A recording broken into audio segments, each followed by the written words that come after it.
Longtemps, j'ai cherché d'où provenait cette force. Cette force qui nous pousse à rentrer dans l'arène. À balayer d'un revers la pression qui nous submerge. Une détermination de fer dans un gant de velours. Écoutez, motiver, recadrer, ajuster sans cesse les moindres détails, les petits riens qui transforment les rêves en exploits. Pour certains, cette force vient d'en haut. Pour d'autres, elle vient de l'intérieur. C'est ce qui nous rassemble, ce langage qui nous unit, ce qui nous permet d'amener une équipe vers le succès, sous les applaudissements de nos fans. J'ai longtemps cherché d'où provenait cette force, et la réponse est une évidence. Adafo Media, l'excellence, la perfection, la précision, la référence de la sous-région. Adafo Media, le futur, vivons-le ensemble. Tous les matins, vous avez accès à cette émission. Merci de nous rejoindre dans la deuxième partie, évidemment. Merci à vous tous à l'international, très nombreux ce matin à réagir, évidemment, via Twitter, entre autres, le hashtag espace GG. Sinon, le numéro de téléphone qu'il faut surtout mémoriser et qu'il ne faut pas oublier, le 00224 657 39 13 13. Dans un instant, je me ferai plaisir, évidemment, de lire quelques propos que vous avez bien voulu laisser là, évidemment, sur notre plateforme. À la une, je le disais tantôt, les avocats français de l'opposition guinéenne, évidemment, de l'opposant guinéen Chérif Bah, empêché donc de venir en Guinée, et c'est du moins en tout cas ce que dit maître Ivan Tarel du barreau de Paris. Lui donc et son associé disent avoir fait la demande par l'entremise du barreau de Guinée depuis janvier dernier. Le président de l'ordre des avocats, maître Djibril Kouyaté, confirme l'information et dit avoir transmis la sollicitation du côté du ministère des Affaires étrangères. Et bien, pour l'instant, silence radio de ce côté, pas de réponse. Donc on essaie de joindre ce matin dans notre émission, du côté de Paris, Ivan Tarel qui va intervenir sur notre antenne. Beaucoup de réactions ce matin avec les auditeurs. Ils sont très nombreux évidemment à réagir sur le 657 39 13 13. Nous allons partir avec ce premier message évidemment que nous parvient à l'instant T. C'est de qui exactement? Voilà, bonjour les GG. Tafsir Bessé Diallo qui nous envoie ce message. L'heure est grave. Rappelle-toi que tu vas mourir un jour, tu seras enterré. Je sais pas qu'est-ce que c'est que cette histoire. Allez, on y va avec cet autre message qui nous parvient, c'est de Sinani. Bonjour Lamine, bonjour à toute l'équipe. Cette histoire de kidnapping, souvent les familles sont complices avec les ravisseurs pour les intérêts économiques. C'est Sinani qui nous envoie ce message. Une autre réaction évidemment qui nous envoie ce message. Voilà, il parle de Feggy Foot, ce n'est pas le sujet. On y va avec cet autre aussi, toujours sur le 657 39 13 13. Bonjour Lamine Intime Diaby, merci au président Alpha d'avoir érigé donc la sous-préfecture de Kourou en commune rurale. Voilà, c'est un auditeur qui nous envoie ce message. On va se transporter maintenant évidemment sur Twitter avec la complicité évidemment de notre ami Poutine, voilà, du côté de la régie évidemment qui nous envoie des tweets. On y va avec ce premier tweet qui nous parvient, c'est de Sekou Cheikh Diakité qui nous écrit: l'actualité l'oblige, interdire CDD sortir du pays pendant qu'il n'y a aucun danger est inadmissible, un acte qu'il faille dénoncer un peu voilà, il veut dire un acte qu'il faut dénoncer. Il parle de tout bord politique évidemment. Nous on part avec cet autre aussi, lui c'est Excellence Timbo le Guinéen qui nous écrit: bonjour les GG, par rapport à l'enlèvement de cet opérateur économique à Kipé, aujourd'hui personne n'est épargné en Guinée face à cet enlèvement. Le ministère de la Sécurité et de la Protection civile doit prendre sa responsabilité afin de freiner donc ce fléau. C'est un auditeur évidemment qui nous envoie ce message. Mohamed le politologue, il s'appelle comme ça sur Twitter. Bonjour les grandes gueules, la team. L'insécurité en Guinée, c'est vraiment inquiétant avec toute cette armada de BRB. On en parle toujours. Les bandits règnent à maître absolu dans la cité. Je me demande qu'est fait la BRB pour nous sortir de cette inquiétude sécuritaire. C'est un auditeur évidemment qui nous envoie et qui pose cette question ce matin. Ousmane le Noble, il s'appelle comme ça sur Twitter. Nous assistons à des kidnappings à tout moment, mais les agents s'activent qu'à la dernière minute. Le cas d'Elhadj Doura est un exemple palpable. Les agents doivent être prêts désormais car le banditisme évolue à grands pas dans ce pays. Hashtag espace GG. Mamadou Diao, Guinée, il s'appelle comme ça sur Twitter. Bonjour les GG, cette affaire de kidnapping n'est pas une première en Guinée. C'est la conséquence de l'insécurité évidemment de notre État. Il est inadmissible de continuer de vivre toujours dans la peur indéterminée. Il faut que notre État se bouge dans l'impartialité. Fodé Abbas Yula nous écrit également sur Twitter. Bonjour les GG, l'insécurité est en train de prendre une allure très inquiétante dans notre pays. Après le trafic de la cocaïne, le kidnapping refait surface.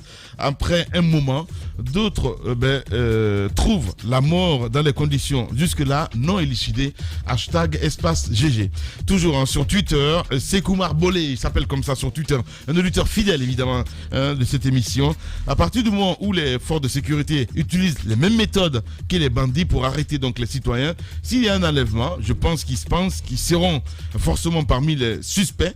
C'est à eux maintenant évidemment de se défendre et nous aider donc à retrouver donc la victime. Voilà, il veut dire. Merci beaucoup. On reste avec Amara Bangoura aussi sur Twitter qui nous écrit le #espace GG. Ils sont très nombreux évidemment à réagir ce matin. Bonjour les GG.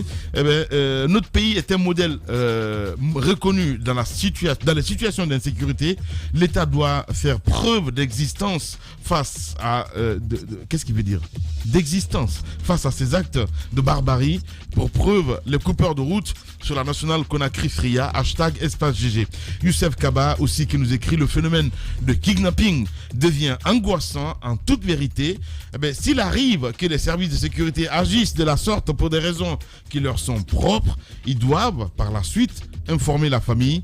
Le grand banditisme a tout de même de beaux jours devant lui. Voilà, #espace GG.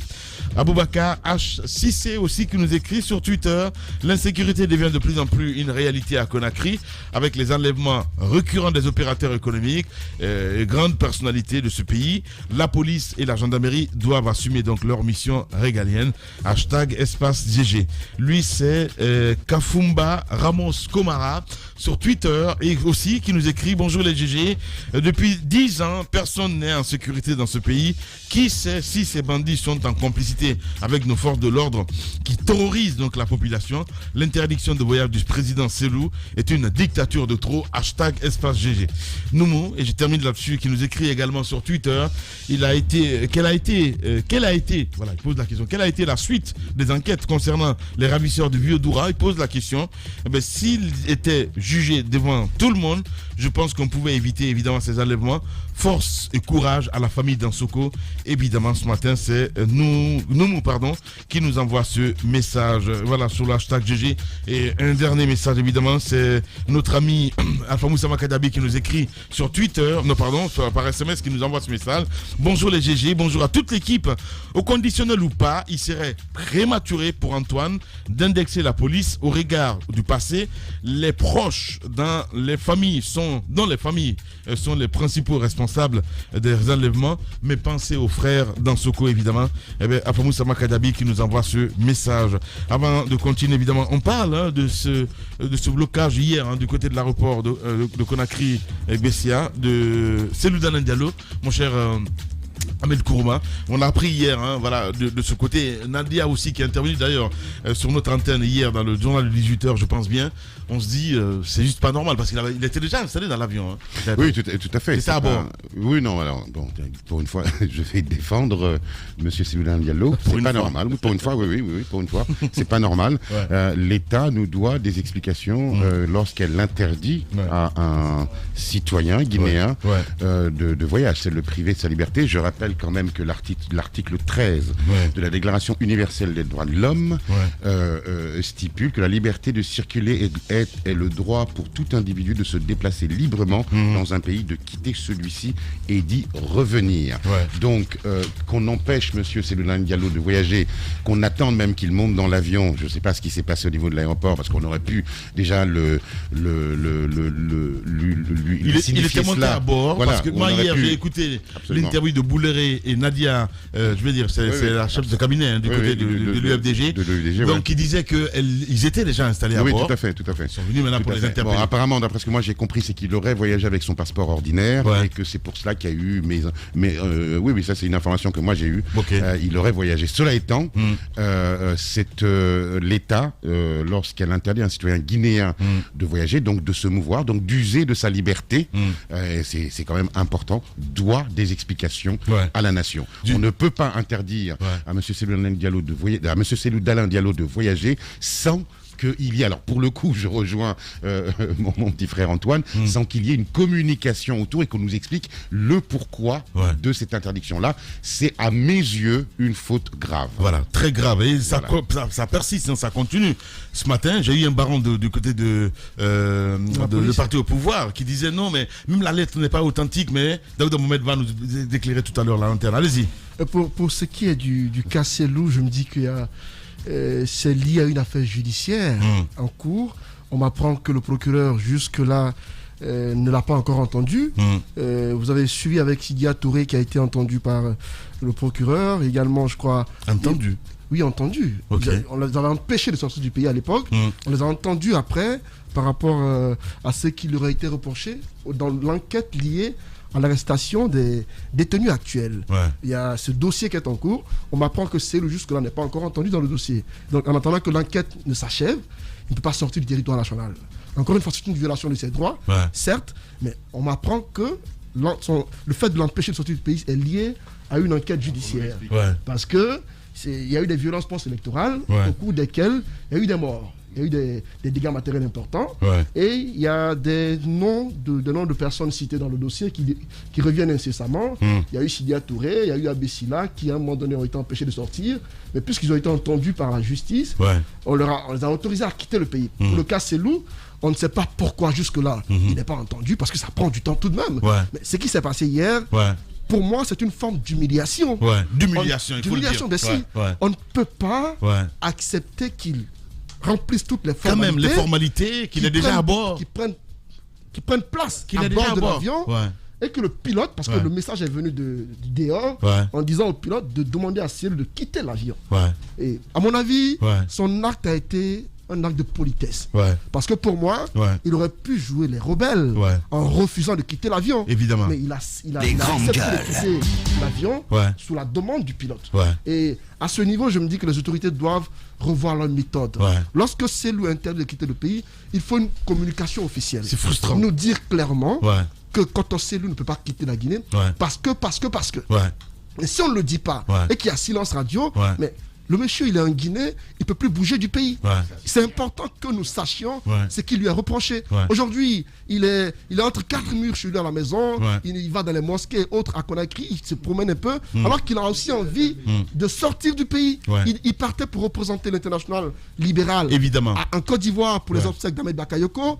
Il y allait de manière officielle. Et pour moi, si pour une fois, il a pu remplir toutes les formalités et qu'il était sur le point de décoller, on aurait pu le laisser partir. Je suis mais si à ce d'accord. jour, on constate qu'il y a encore les mêmes méthodes qui continuent, pour moi, l'objectif n'est pas de l'entendre sur un dossier quelconque, mais j'ai l'impression qu'on veut continuer à l'humilier. Et je reviens au propos de Mamadou Sylla récemment, qu'on a reçu ici, qui disait qu'après entretien avec Alpha Condé, il faut que Cellou reconnaisse publiquement qu'Alpha Condé est président de la Guinée. Si ce n'est pas le cas, je crains fort que Cellou ne soit pas, jusqu'à ce que les 6 ans d'Alpha Condé finissent, ne soit pas libre de ses mouvements, parce qu'il faut qu'il reconnaisse publiquement. Antoine, on va revenir dans un instant. En direct ce matin, en exclusivité. Et là, Cellou Dalein Diallo. Les grandes gueules.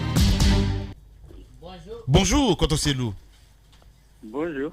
Bienvenue à cette émission. Ça va très bien. Nous avons donc appris hier cette interdiction, l'autre, parce que vous étiez aussi censé aller au Mali pour les obsèques de Soumaïla Cissé. Ça n'a pas marché. Cette fois encore pour la Côte d'Ivoire, on vous empêche. Quelle explication on vous a donnée pour ce dernier voyage, pour cette interdiction du dernier voyage? Je ne pense pas que ce soit en soi une interdiction. Je ne vais pas jouer sur les nuances. Je pense que c'est un empêchement physique de voyager, puisqu'on ne m'a jamais notifié par une décision administrative ou judiciaire que j'étais interdit de sortir du territoire. Et la police qui était là, les douaniers qui étaient là, j'ai pu faire mes formalités au niveau de la compagnie et toute la police. Mon passeport a été examiné, j'ai été fouillé comme tout passager, je suis passé. Parce qu'il n'y a pas une interdiction là.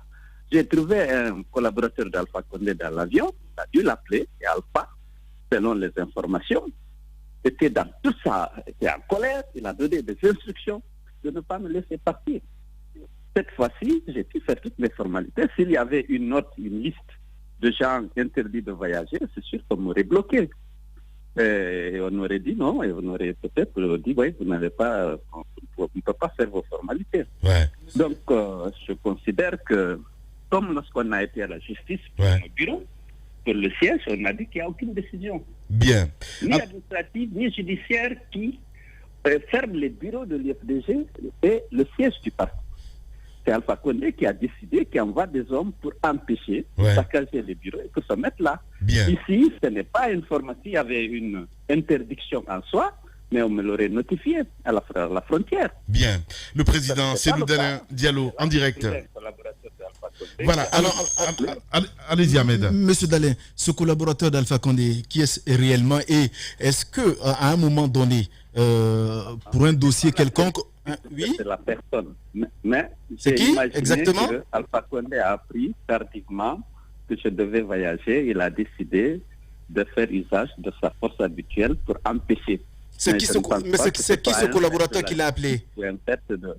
C'est qui ce collaborateur qui l'a appelé, qui était dans l'avion avec vous? Non, je tairai le nom pour l'instant. Non, Koto. Non, Koto. C'est important parce que là, il faut toucher la plaie. Peut-être que c'est pas lui alors. Ben oui.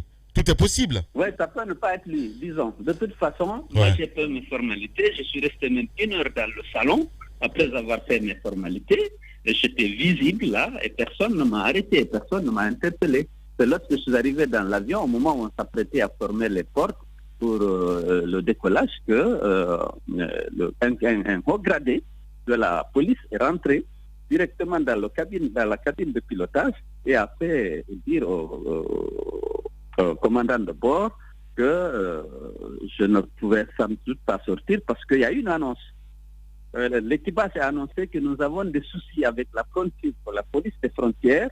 Nous pensons pouvoir terminer ça et puis nous allons décoller.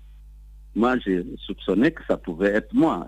Et puis après, un membre de l'équipage a dit vraiment, M. Diallo, il s'agit de vous. La police nous a notifié qu'on ne peut pas décoller à bord. Le président Cellou Dalein Diallo en direct ce matin chez les GG. Allez-y, Mafoudia. Monsieur Diallo, ce n'est pas vous seulement qui êtes concerné par cet empêchement. Il y a la dernière fois votre femme aussi qui a été empêchée de sortir. Est-ce qu'avec vos avocats, vous avez quand même essayé de comprendre les vraies raisons au-delà de l'aspect politique, un résumé qu'on pourrait faire, le raccourci? Est-ce que vous savez réellement ce pourquoi on vous empêche aujourd'hui de sortir du pays, vous et votre famille? Ben, je ne sais pas, c'est sans doute ce que Mme Silla vous a dit, mais c'est qu'on n'est pas passé par la justice parce qu'on m'aurait notifié que je n'ai plus le droit de voyager. Ou alors on notifie à la police, à la frontière. Mais il suffit que quelqu'un soit au courant et que le président appelle pour dire, voilà, ne laissez pas passer celui. Pour moi, je n'ai pas de notification. Lorsqu'on est venu occuper mes bureaux des pieds, parce que mes bureaux sont occupés, le siège, on ne fait pas d'assemblée, on a saisi la justice. Elle a dit qu'il n'y a aucun acte ni administratif ni judiciaire qui ferme les bureaux de l'FDG. Et qu'après, plus tard, ils ont dit que c'est pour des raisons de sécurité d'État que mes bureaux sont fermés. On n'a pas dit que c'est pour mener des enquêtes. Ils étaient venus parce qu'ils voulaient s'emparer de tout ce qui pourrait servir de preuve à ma victoire. Ils ont pris tous les ordinateurs, tous les documents dans le bureau, mais depuis lors, ils occupent le bureau et le siège. Et les gens qui étaient de garde ont été déférés pour être ce jour-là à la gare. Ils sont tous en prison à la maison centrale déférés. Ceux qui gardaient et le bureau et le siège du parti. Allez-y, Daouda Mohamed. Alors, les motifs de votre déplacement aujourd'hui sur Abidjan, on nous apprend que vous devriez être là pour représenter un peu le libéral international, mais la lettre, on l'a sous nos yeux ici. Est-ce que cette lettre est vraiment authentique? Non, écoutez, comment voulez-vous que moi je crée du fou? Je n'ai pas besoin, ce n'est pas aux autorités guinéennes qu'elle aurait fait adresser. On pose cette question, peut-être pour que... Attendez. Prenez-moi, faut pas me... Attendez, ne me prenez pas comme... Enfin, un délinquant. Monsieur Diallo, on ne sait pas si vous avez suivi tout à l'heure Lamine qui l'a dit. Quelqu'un, excusez-moi, monsieur Diallo, s'il vous plaît, quelqu'un qui dit que cette lettre dont on parle n'est pas authentique, mais lorsque ça vient de vous-même que la lettre, elle est vraiment authentique avec tous les arguments possibles là-dessus, ça peut aussi répondre à la personne. Si je vous donne une lettre, c'est qu'elle est haute. Attendez. Je n'accepte pas qu'on mette ma moralité ou ma réputation en cause. Je suis vice-président de l'International libéral. Les 5 continents se réunissent. Je suis le représentant de l'Afrique dans cette organisation, comme premier vice-président de l'International libéral. Il parle l'Asie, l'Europe, l'Afrique, l'Amérique latine, les autres. Je suis le vice-président. Le bureau exécutif, on est 8. Ils m'ont écrit, je vous donnerai le numéro de téléphone de la présidente, vous pouvez l'appeler. On m'a demandé si je peux, compte tenu des difficultés, parce que la présidente devait venir à Abidjan. Cheikh Alassane Ouattara est le président d'honneur de l'International libéral. Le RHDP, qui a fixé bien au RDR, est un parti actif dans l'International libéral. En dehors de ça, je suis ami à Ahmed Bakayoko. Je voulais aller moi-même. Et ensuite, maintenant, la présidente m'a demandé de représenter toute l'organisation puisqu'elle ne peut pas se libérer actuellement compte tenu des contraintes qu'elle a. Cette lettre est bien entendu authentique. Je vous donne l'adresse, le numéro de téléphone de Hakima. Actuellement, elle est au Maroc. Vous pouvez la contacter. Allez-y, mon cher Daouda. Les coordonnées sont voilà. là-bas. Moi, je peux pas. D'accord, les coordonnées sont là. On a la lettre. Je vais vous dire d'abord une chose. Je n'ai pas présenté cette lettre à la frontière. Okay. Parce que ça ne peut pas justifier. Je n'ai pas besoin. Voilà. Non, mais quand il y a des... Vous savez peut-être que la question, pas que est-ce que vrai, est-ce que pas vrai, ce n'est pas qu'il a présenté ou pas, mais quand même il y a des soupçons autour de cela. Cela ne veut pas dire qu'on ne doit pas poser cette question quand même, Ahmed. Alors, monsieur Selou Dalen Diallo, aujourd'hui, vous vous êtes soumis à cette demande de regagner votre domicile. D'aucuns pensent que Selou Dalen Diallo, avec toute la popularité qu'il a aujourd'hui, pouvait refuser de descendre de l'avion. Pourquoi vous avez accepté tout de suite de rentrer chez vous? Oui, écoutez, parce que d'abord, tous les passagers, l'équipage m'a présenté poliment le problème en me demandant, aucun policier ne s'est adressé à moi. Aucun policier. C'est l'équipage qui s'est adressé à moi. J'ai estimé que ce n'était pas la peine de retarder tous ces passagers-là inutilement, dès lors qu'on a dit que l'avion ne peut avoir l'autorisation de décollage que si moi je ne suis pas là-bas. On aurait pu dire que je reste, autant peut-être que les policiers seraient venus en fin de compte me prendre. Mais je n'ai pas cru devoir vraiment gêner tout le monde, tous les passagers qui étaient là. Et je me suis dit, bon, écoutez, puisque ce n'est pas le problème, moi je descends. Voilà. Allez-y, mon cher Antoine. Comment est-ce que Selou aujourd'hui vit ce rapport de force entre lui et l'actuel pouvoir en place? Parce qu'on constate qu'il y a beaucoup d'actions menées dans le but de vous tuer politiquement. Et le dernier cas en date, c'est bien sûr votre empêchement de quitter le pays hier. Dites-nous comment est-ce que vous vivez ces moments difficiles de votre carrière politique? Oui, tuer l'UFDG politiquement, c'est pas possible. L'UFDG reste fort et les militants ont confiance en leur président. Nous organisons maintenant nos visioconférences avec les fédérations, puisque ça a développé aussi l'usage de cet outil dans le fonctionnement du parti. Je n'ai aucun doute et aucune inquiétude à cet égard. Maintenant, lorsque vous subissez l'injustice, vous subissez la force et parfois la haine, naturellement, vous êtes choqué dans votre propre pays, vos droits et libertés sont confisqués et vous empêchent. On est venu, vous étiez là, on est venu me séquestrer ici pendant plus d'une semaine. Je n'avais même pas le droit de sortir et de rentrer. Tout le monde a vécu ça. Mes bureaux et nos sièges sont occupés sans aucune base légale. On m'interdit de voyager sans aucune base légale. Je suis un citoyen républicain qui est soumis à la loi. S'il y a une loi, une décision de justice, même si une décision administrative est légale, je n'ai pas de souci. Mais que par la volonté d'Alpha Condé qui fait la loi, eh bien, je subis toutes ces exactions. Naturellement, ça me choque, mais je pense que lorsqu'on a affaire à un tyran, on doit s'attendre à des choses comme ça, vous et moi. Allez-y, Antoine. Et qu'est-ce que vous comptez faire désormais? Rapidement, qu'est-ce que vous comptez faire désormais pour que la situation ne perdure pas? Et la deuxième question, c'est celle liée à la démission récente de votre proche qui est Alpha Bakar. Jusque-là, il n'y a pas eu de réaction officielle de celui d'Alain Diallo. On nous dit que c'est une trahison de sa part. D'abord, qu'est-ce que je compte faire? Je compte revendiquer le respect de mes droits et libertés. Le respect des droits et libertés de mes collaborateurs. On a plus de 400 prisonniers dans les Alpha Condé. Dont mes plus proches collaborateurs, le vice-président Chérif Bass, Mangawal, Seldou Baldé,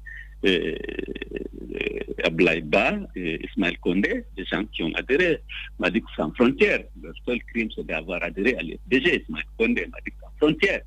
C'était des gens qui appartenaient à des familles du RPG. Le fait qu'ils ont quitté là-bas pour adhérer à l'RPG, et naturellement, on est en train de les punir pour ça, pour cette trahison, entre guillemets. Donc, voilà, moi, je continuerai à dénoncer et à exiger le respect de mes droits et libertés. Et voilà, par rapport à cette question. Et c'est ce que je suis en train de faire, en comptant surtout les hommes de bonne foi, comme les journalistes d'espace. S'il en reste encore, mais il y en a beaucoup, je vois. Bien, et puis maintenant, pour la démission d'Alpha Bakar, ce qu'il a dit, il est dire qu'il a travaillé, il a 46 ans, il a des contraintes de famille, et partout il va chercher du ballon. On dit, ah ouais, tu es le l'IFDG, je ne peux pas te prendre, parce qu'effectivement, vous savez, la stigmatisation de l'IFDG, les représailles contre nos cadres partout, tu ne peux pas avoir un marché public, tu n'as pas accès même pour avoir du boulot dans le privé, c'est extrêmement difficile, parce que tu es très visible au niveau de l'IFDG. Je dis que si c'est pour cette contrainte-là, moi je n'ai pas d'objection, et c'est sur cette base, donc on s'est quitté. Il m'a dit, bon d'accord, donc il va essayer de prendre congé de la politique un peu pour essayer de se refaire une vie professionnelle. Voilà ce qu'on s'est dit. Voilà, et là c'est Alain Diallo en direct ce matin chez les GG. Allez-y, Mafoudia. Alors moi justement c'était de savoir est-ce que vous allez continuer à subir, quand vous parlez de revendication, quelle sera la nature? Est-ce que ce sera des manifestations ou bien vous serez devant les justices pour justement mettre fin à cette violation quand même de vos droits les plus élémentaires? Oui, j'ai saisi la justice par exemple pour les bureaux. Pour les élections, j'ai saisi la Cour constitutionnelle, qui n'a même pas cru devoir ouvrir les cartons, les PV que je lui ai transmis. Et pour l'occupation de mes biens, j'ai saisi la justice pour dire que je n'ai pas, et la justice était la première à constater qu'il n'y a aucune décisionnaire administrative judiciaire fermant les bureaux de PCG et décidant de l'occupation par l'armée, la police et la gendarmerie, c'est le cas-là. Alors qu'est-ce qu'on fait lorsqu'on est en face d'une négation aussi flagrante du droit? Et, naturellement, on continue à dénoncer et on est en train de réfléchir comment il faut faire. Parce que on n'a pas nos droits, les manifestations sont interdites, violées, les bureaux sont occupés, nous ne pouvons pas voyager et les autres sont en prison. Et on les accuse de fabrication, détention d'armes de guerre et d'atteinte à la sûreté de l'État. Ousmane Gawal, Seldou Baldé, Chérif Bass et peut-être toutes les FDG. Qu'est-ce qu'on fait lorsque c'est l'Alpha qui dicte les infractions que le procureur doit prononcer à l'endroit du parti et il veut punir le FDG de l'avoir affronté et battu dans les urnes? Allez-y. Il veut se donner les moyens légaux pour peut-être neutraliser complètement le parti. Bien. Allez-y, Ahmed, dernière question. Oui, bonjour Monsieur le Président Selou. Vous êtes, quand deux titans s'affrontent, parce que vous êtes dans un affrontement avec le président Alpha Condé, c'est un combat politique, un combat, pour faire une métaphore, c'est un combat à mort que vous êtes en train de vous livrer. Est-ce que il y a une lueur d'espoir ou peut-être des choses à faire, soit de votre côté ou soit du côté de l'État, pour que les choses commencent à revenir à la normale et que justement vous puissiez sortir de cette situation où vous empêche de sortir du territoire? Enfin, c'est un éternel recommencement. Est-ce qu'il y a des démarches à faire? Mes droits sont violés, mes bureaux sont confisqués, je n'ai pas le droit de voyager, on a associé plus de 50 de mes militants, personne ne parle de justice pour eux. Écoutez, moi je ne peux que dénoncer. S'il y a quelque chose à faire, c'est du côté du tyran qui est responsable de tout ce qui arrive, comme ça, qui viole la Constitution, qui viole des lois de la République et qui viole les droits et libertés des citoyens et d'un parti politique qui ne problème pas. Pas dit, je ne peux pas faire d'assemblée générale, je ne peux pas voyager. Et puis voilà, j'ai plus de 400 prisonniers dans les geôles d'Alpha Condé. Bien. Qu'est-ce que je fais? Oui, mais il y a un moment donné où il y a quand même... Monsieur... J'ai saisi la justice, je suis républicain. Je sais, monsieur. Non, mais vous êtes républicain, certes. Évidemment que vous êtes républicain, mais il y a quand même un moment donné où je pense aussi qu'il y a une amorce de dialogue qui serait possible, non? Vous ne pensez pas? Moi, je ne peux pas dialoguer lorsque j'ai le couteau à la gorge. C'est évident. Ouais. Bien. Quant au Selou, beaucoup pensent aussi que ce qui se passe aujourd'hui est la conséquence de cette proclamation ou autoproclamation de votre victoire au lendemain des élections présidentielles. Et aujourd'hui, beaucoup se disent, on a suivi Mamadou Sylla récemment chez nous, qui disait qu'Alpha Condé dit que la seule condition pour que vous soyez en paix, c'est de le reconnaître comme président de la République. Écoutez, moi j'ai donné les résultats que j'ai pu collecter. Je me suis organisé pour avoir les résultats et la Cour constitutionnelle sait bien qu'elle les a. Parce qu'ici, l'expérience a prouvé la fraude, ce n'est pas le scrutin. Le jour du scrutin, on a tiré les leçons des élections locales. On a pu assurer notre présence dans tous les bureaux de vote, les 15 000 bureaux de vote. On a pu avoir 90% environ de ces résultats et ça nous donnait vainqueur. On les a naturellement déclinés. Et puis, bon, maintenant, si M. Alpha Condé, puisqu'il tenait à son 3e mandat à tout prix, a changé de résultats pour se faire pleinement vainqueur en tant que parti, je ne peux pas ne pas dénoncer ça et donner les vrais résultats. Voilà. Et est-ce que vous vous considérez toujours comme président de la République? Antoine. C'est une question. Est-ce que Selou, à ce jour, se considère toujours comme président de la République? Oui, je regarde les résultats issus des bureaux de vote, c'est moi des... Voilà. Merci beaucoup en tout cas, Côte Selou, d'avoir répondu à nos questions ce matin. Si vous avez un dernier message, peut-être, on nous écoute partout. Si vous avez un message, évidemment, aux militants et aux sympathisants de l'UFDG.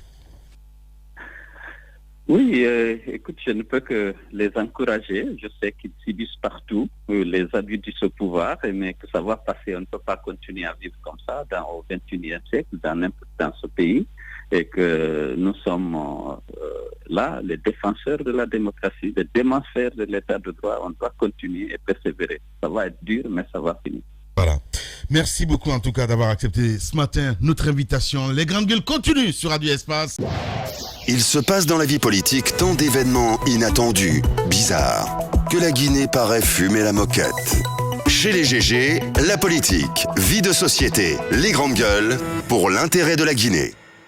Tous les soirs également à 18h, vous avez accès à cette émission. Mon cher Ahmed, on a écouté le président Selou Dalein Diallo. Je pense que si c'est une humiliation, ça devient une humiliation de trop. Ouais. Il faut que ça cesse. Ouais. C'est quand même un citoyen qui a le droit de bouger et il se déplaçait tout simplement pour aller souhaiter ses condoléances à un responsable politique qui est décédé dans un pays juste à côté. C'est tout à fait normal. Et il est vice-président de l'Internationale libérale. Ce n'est pas... un petit poste, c'est quand même un véritable poste de responsabilité au sein de ce mouvement politique. Donc je pense que le président Alpha Condé devrait quand même éviter de se mettre à dos tous ces mouvements. Et quand Mamadou Sylla dit que si le président dit que si Selou ne reconnaît pas sa défaite, qu'il n'aura pas la possibilité donc de faire certaines actions dans ce pays, je pense que ça n'a aucun sens. D'abord, il devait d'abord se retenir de dire ça à l'antenne, ça c'est un de deux. Ouais. J'ai l'impression que c'est la politique des boudins, quoi. Que M. Selou se déclare vainqueur. Ouais. Est-ce que ça empêche le président Alpha Condé de continuer à gérer? Est-ce que ça l'a empêché de former son gouvernement? Est-ce que ça l'a empêché de créer ces communes qu'on a vues juste hier? Ça ne l'a pas empêché. Alors donc qu'on ne l'empêche pas à son tour de voyager. Je pense que c'est quand même la moindre des choses de se déplacer pour aller juste dans un pays limitrophe et revenir. Si c'est une occasion pour Selou de sortir et de ne plus revenir, il n'y a pas de problème s'il peut abandonner ses militants et partir. Si ce n'est pas le cas. Il ne le fera jamais. Non, mais voilà, puisqu'il ne le fera jamais, la moindre des choses, c'était quand même de le laisser partir et revenir tranquillement. Je suis d'accord. Allez-y, ma chère Mafoudia. Moi, je me dis que tant qu'on y est, on n'a qu'à alors enclencher une procédure judiciaire contre lui, qu'on notifie les raisons et qu'on lui dise pour ce procès donc ou bien pour cette action judiciaire, vous ne pouvez pas sortir du pays. Au moins là, il sera situé. Et les personnes autour de lui, s'il y a des gens qui sont concernés comme sa femme et autres, tout le monde sera situé. Mais il ne peut pas ne pas y avoir de procédure et que quand même on restreint ses libertés les plus élémentaires. Je pense que là, ce n'est pas à Cellou Dalein d'avoir honte de la situation, c'est à l'État guinéen d'avoir honte de la situation. Parce que quel que soit le problème, je le dis encore une fois, il s'est passé des choses en Guinée. Si l'État a des raisons d'interpeller les policiers, que l'État le fasse. Mais en même temps qu'on ne joue pas comme ça avec qu'on ne joue pas aussi facilement. Parce que s'il y avait la note, on l'aurait compris. Il n'aurait même pas pu faire toutes ces formalités. Ça m'a étonné tout à l'heure. Quand Antoine disait que Sidi a été entendu par je ne sais qui, enfin bref. Effectivement, parce que lorsque Sidi, par exemple, a été empêché, c'est la raison qui a été avancée. Je crois après, on l'a écouté. En fait, il faut juste respecter la procédure. Mais là, ce qu'on peut comprendre aisément, c'est que c'est l'humeur d'une personne. Et ce n'est autre que le président de la République. Je pense que lui-même, effectivement, aujourd'hui, il a un mandat où il n'a rien à perdre. Il a été élu. L'Assemblée est là. Personne n'est là pour l'empêcher, je ne sais pas, pour faire son mandat là. Tout ce qu'on lui demande, c'est de travailler. Et que lui-même, s'il y a des gens qui sont reprochés pour une raison ou une autre, qu'il y ait une procédure, que lui-même, il ne se mette pas dans cette situation qui ne l'arrange pas. Parce qu'à l'international, il y avait quand même des gens dans ce vote. Et qu'à l'international, on voit la Guinée, ses comportements. Je pense qu'il a plus à gagner à nous sortir de cette situation. Justement. Et si on essaie de gouverner normalement, au lieu d'autrement, comme le dit... non mais sincèrement, quoi. Comme le dit Traoré. Honnêtement, ce qui se passe, c'est il y a de la peine dedans et tout bon démocrate ne pourrait n'est-ce pas, l'apprécier. Ne pourrait l'apprécier. Mais ce qu'il faut faire, parce que moi, c'est une observation que je fais, une double observation d'ailleurs, c'est que le pouvoir actuel a réussi quelque chose qu'il n'avait pas pu depuis 10 ans et depuis il s'est dit maintenant je suis tranquille. C'est l'accalmie. Il l'a imposé et ce n'est pas de gaieté de cœur que les militants de Cellou observent la situation actuelle. Oui. Fais attention à l'eau qui dort. Je suis en train de faire une observation. J'ai bien compris. Je ne dis pas que c'est gagné. Mais j'ai dit pour l'instant, il a réussi. Et donc, je ne sais pas combien de temps ça prendra. Mais et ça, il s'est dit qu'il est tranquille, donc il peut se permettre de beaucoup de choses. Je crois entre 2010 et 2020, le pouvoir n'oserait pas faire ce type de situation à l'égard de Cellou parce qu'il se disait, s'il le faisait, tout de suite, il y a les militants qui allaient descendre dans la rue. Première des choses. Donc, première observation. La deuxième observation, Cellou, quand même, on doit comprendre qu'il est en prison. Mais même chez vous, il y a mon catéchiste qui me disait... à l'église, oui, j'ai fait la catéchèse. Quand même, quand on vous trouve chez vous, vous êtes tranquillement assis, confortablement. Après, vous prenez quand même du plaisir, mais on vous dit là où vous êtes assis, là, ne vous levez plus.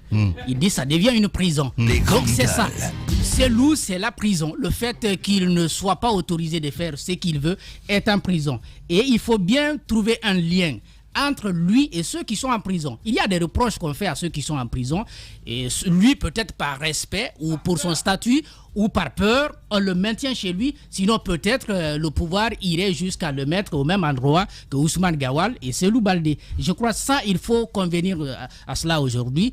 Ce n'est tout simplement pas bon pour notre pays, mais c'est l'observation que je fais. Ouais, Jacques Liwaleno, toujours guerre à lui-même. Allez-y, mon cher Daouda. Non, il faut dire, Cellou Dalein Diallo, il est vraiment en prison. Ouais. Et il est en prison, et prisonnier de qui? De quelqu'un qui ne souhaite vraiment pas sortir d'une guerre perdant. Ouais. Quand il engage une guerre, il veut sortir gagnant. Ouais. Alpha Condé, il est de ce type. Alors, quand tu tires, il ne faut pas que tu rates. Hein? Voilà, quand tu tires, il ne faut pas que tu rates. Bah oui. Alors. Oui. Non, surtout quand tu as une seule balle. Mais attention, voilà. Il faut bien viser. Alors, donc aujourd'hui. Sinon, ta cible ne va pas te rater. Aujourd'hui, il l'a dit peut-être. Il l'a dit, et Mamadou Sylla nous l'a dit, et on l'entend, on l'écoute, on entend partout. Ouais. Il faut aujourd'hui que Cellou Dalein Diallo renonce à cette victoire qu'il dit avoir. Mais écoutez, quel est le sens? Non, c'est la vie. Non, ce n'est pas moi qui demande. Ce n'est pas moi qui demande à Cellou Dalein Diallo de renoncer. Je dis la dynamique de Alpha Condé. Ouais. C'est la dynamique du président Alpha Condé aujourd'hui. Je l'ai rappelé. J'ai dit, Mamadou Sylla nous a révélé ici ses confidences. Alors, aujourd'hui, il est dans cette dynamique. Ouais. Il faut que Cellou reconnaisse qu'il n'est pas le victorieux, c'est moi le victorieux. Et Cellou est-il prêt à le faire? Ça, c'est une question qui se pose. Cellou reste, il reste debout dans ses bottes, il n'est pas prêt à le faire. Il se dit que c'est lui le victorieux. Et pour cela, le président Alpha Condé, il est prêt à tout. Il est prêt à tout pour l'humilier, pour l'amener à le faire. Est-ce qu'il le fera? Est-ce que c'est la bonne manière? Je me dis qu'aujourd'hui, sincèrement, non, ça, effectivement, c'est la question qu'on se pose. Pourquoi, sincèrement, il veut coûte que ce soit de la manière qu'il veut? Aujourd'hui, voilà cette lettre qui est là. Et c'est quand même d'autres partenaires qui sont derrière aussi l'international libéral, qui peuvent aussi être des partenaires à Alpha Condé, des partenaires à la République de Guinée. Et qu'on essaie d'être en conflit également avec tout ceci, je me dis que on devait dépasser cette étape-là. On ne devait pas humilier jusqu'à ce niveau Cellou Dalein Diallo. L'accepter, le laisser aller jusque dans l'avion, s'installer et qu'on reçoive un coup de fil pour dire qu'il ne sort pas. On ne peut quand même pas nous dire que Cellou est venu jusqu'à l'aéroport. Il a rempli toutes les formalités. Il a attendu l'embarquement. Il est allé s'installer et que personne n'avait su jusqu'à ce moment que Cellou était là. Je me dis que il s'est fait à dessein de l'humilier, et c'est là, je crois, Cellou a bien. Peut-être que la taupe était dans l'avion. Voilà, il faut le dire. C'est lui qui l'a dit tout à l'heure. Il a taupe dans l'avion. C'est ce qu'il a dit. Il a dit qu'il y avait un collaborateur d'Alpha Condé. Voilà, la taupe pouvait être dans l'avion, tout comme aussi les services. Mais on a besoin de ça, sincèrement. Effectivement, c'est ça, c'est la question qu'on se pose. Et aujourd'hui, on en parle. Peut-être Cellou s'était tué à un moment donné, mais on le réveille encore et on va encore parler de lui pendant plusieurs semaines, pendant plusieurs jours, plusieurs semaines. Et je crois que l'attente aujourd'hui des Guinéens, ce n'est pas ces guéguerres politiques, mais c'est le travail pour la satisfaction des besoins les plus fondamentaux des Guinéens. Voilà, et on a envie de poser cette question, mon cher Antoine Kourouma. Est-ce que cette société civile existe aujourd'hui? Laquelle? La société civile guinéenne, mon cher ami. Ah, d'accord. Ben oui, laquelle? La société civile guinéenne, mon cher ami. Bon. Parce qu'il n'y a pas que aujourd'hui, j'ai l'impression que c'est les politiques qui font la loi. Je n'ai pas entendu cette société politique, Ahmed. Je le dis. Ben, voilà. Je l'ai dit plusieurs fois dans ce studio, Lamine. Alpha Condé, lorsqu'il veut vous abattre, il est capable de prendre un bazooka ou un canon pour tirer sur une fourmi au milieu de plusieurs autres. Il aime les dommages collatéraux. C'est-à-dire, on a suivi le cas Sano. Sano, à cause du FNDC, a perdu la foire de Conakry. Cela, à l'époque, on a empêché qu'il y ait foire à Conakry parce que c'est Sano qui gérait la foire. Alpha Condé a réussi à l'effacer carrément de la scène économique. Aujourd'hui, il s'est replié sur lui à cause de son combat au sein de la société civile. Il y a beaucoup d'autres personnes qui sont opposées à Alpha Condé contre le troisième mandat. Aujourd'hui, ils sont dans une situation difficile. Cellou a tenté, il est en train de subir ce qu'il a, son affront contre le chef. Et je me dis que si ça continue ainsi, heureusement, on parlait du cas du président sénégalais Macky Sall, qui faisait vivre des couleuvres à Sonko, mais ce n'est pas différent du cas de Cellou Dalein Diallo. Parce que Sonko a été convoqué à la justice, ses militants l'ont accompagné. Les conséquences, on les a vues. Ça aurait pu se faire en Guinée aussi, sauf que pour ce cas-ci, il y a une certaine évolution dans la mentalité, parce que jusqu'à récemment, nous savons tous que les militants de l'UFDG, on les accuse d'être parfois violents lorsqu'ils veulent le faire. Et donc, je me dis que le pouvoir peut revoir en laissant un peu respirer le leader de l'UFDG afin qu'il puisse se mouvoir un peu. Parce que, quoi qu'on dise, Cellou est en détention.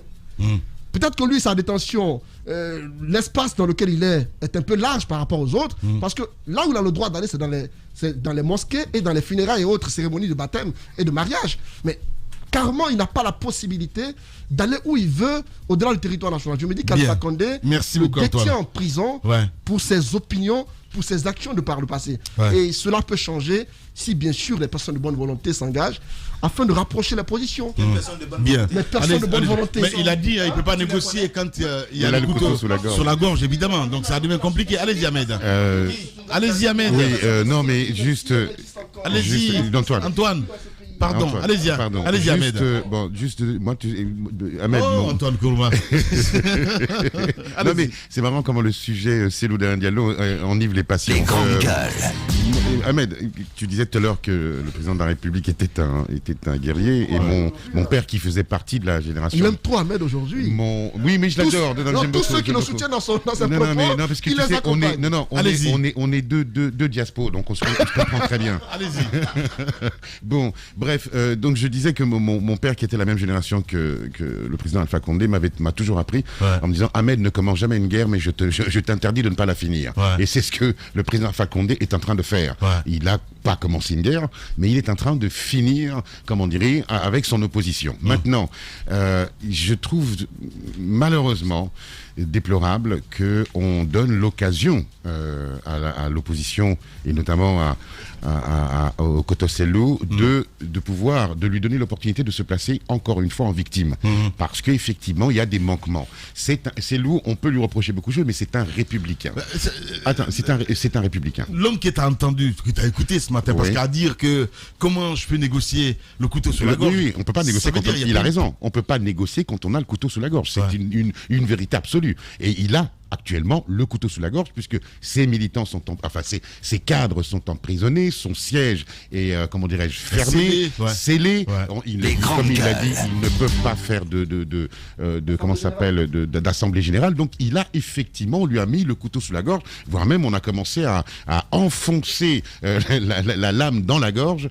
Bon, bref, ce qui est important pour moi, c'est de dire que en tant que républicain, je ne puis accepter qu'un homme soit privé de ses libertés. Ou alors, comme le président Selou l'a dit, quand on le prive de ses libertés, puisqu'il est prêt visiblement à se soumettre au droit républicain, qu'on lui signifie les choses, qu'on lui dise, voilà, légalement, Monsieur Seloudan Diallo, vous êtes empêché de voyager pour telle et telle et telle raison. Ça, c'est un état de droit. Donc, le démocrate et les républicains que je suis condamnent de manière la plus ferme cette interdiction de voyage, tant que l'État n'aura pas pris ses responsabilités en signifiant à un citoyen guinéen qu'il a l'interdiction de sortir du territoire pour telle raison. Et cela, ce n'est pas au président de la République de le faire, c'est à la justice, si elle a des choses à reprocher aux citoyens Seloudan Diallo ou aux politiques d'ailleurs, qu'elle le signifie par courrier et que on soit au courant. Il faut qu'on arrête avec ces guerres politiques où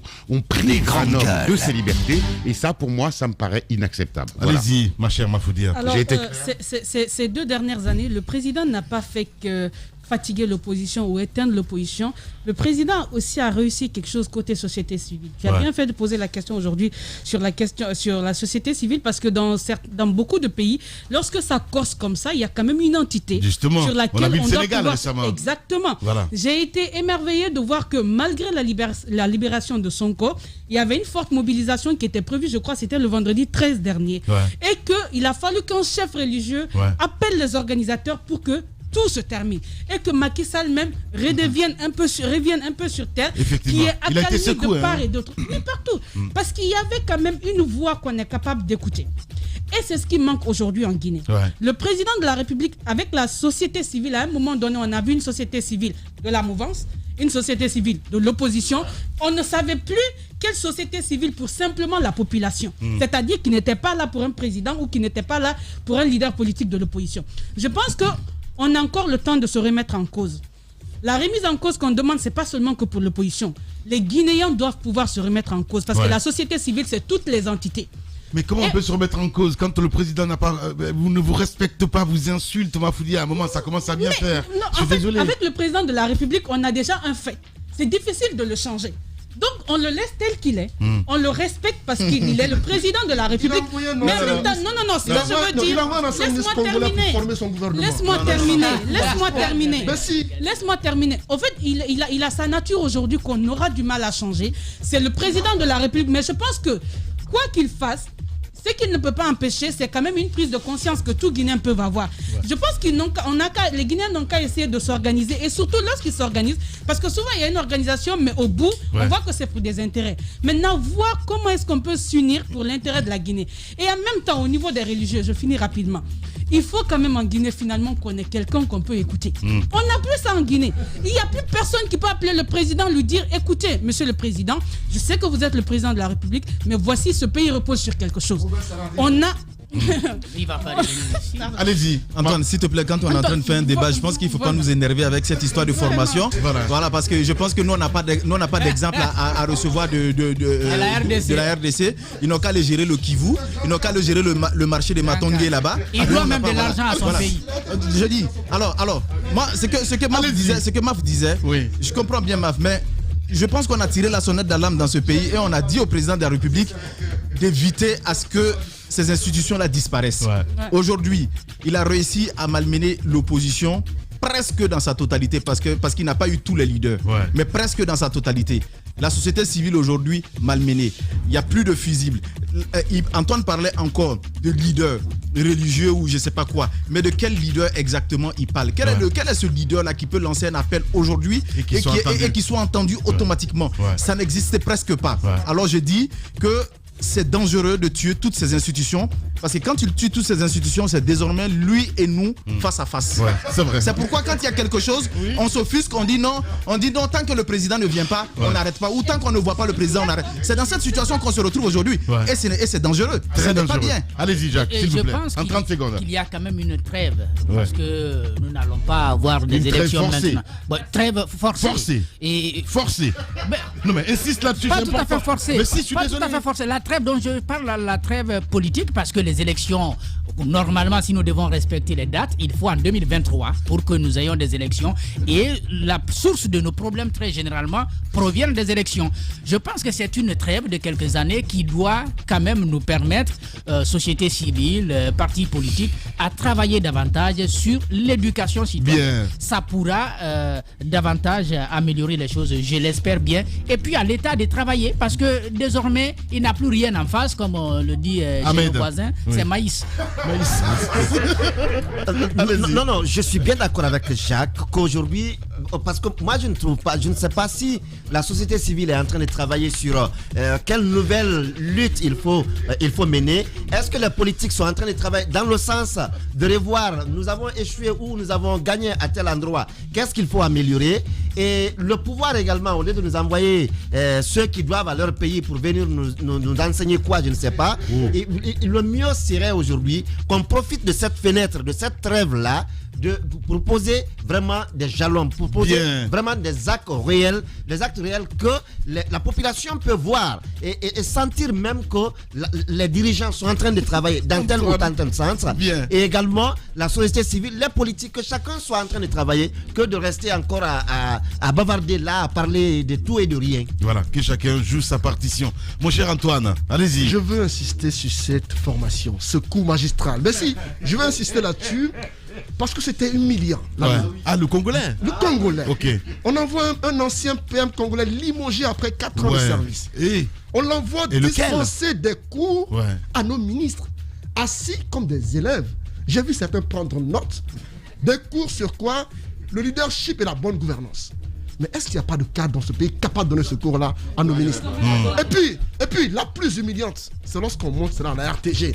On aurait pu s'abstenir de montrer ces images. On aurait pu les garder, les faire à huis clos, devant le président, devant Kassoville. Mais après les cours du professeur qui a donné ces cours-là, oui, congolais, le professeur guinéen a pris la parole devant l'auditoire pour dire, vous avez vu, il n'y a pas de complexe à faire appel à un autre pour recevoir de lui des choses qu'on ne sait pas. Il faut apprendre de tout le monde, on ne sait jamais. Donc, c'est une façon pour moi d'humilier ces cadres. On n'a pas besoin de cela. C'est le Guinéen qui parle. Allez-y Ahmed, je dois rendre juste une chose, si tu me permets un message personnel, je voudrais juste passer un petit coucou à l'adjudant-chef Alpha qui est en convalescence, qui a été opéré, et je voudrais lui envoyer toute ma sympathie. Voilà, c'est fait. Allez. Merci à vous tous, c'est comme ça aussi que vous aimez cette émission Les Grandes Gueules sur Radio Espace. Mohamed Diaby était là à la réalisation. Merci à Malissila Poutine qui a réalisé cette émission du côté de la télé. Grand merci à vous tous à l'international. Demain on va se retrouver, évidemment, nos excuses à ce tout sujet, mais certainement soit à midi avec Daouda Mohamed Kamara ou Jacques Lewaleno. Vous allez revenir sur ce sujet, évidemment, avec Yvan Tarel qui était censé intervenir ce matin dans cette émission. Question d'équité, évidemment, on ne peut pas le mettre à l'antenne. Merci à vous tous à l'international et puis à demain. Au revoir.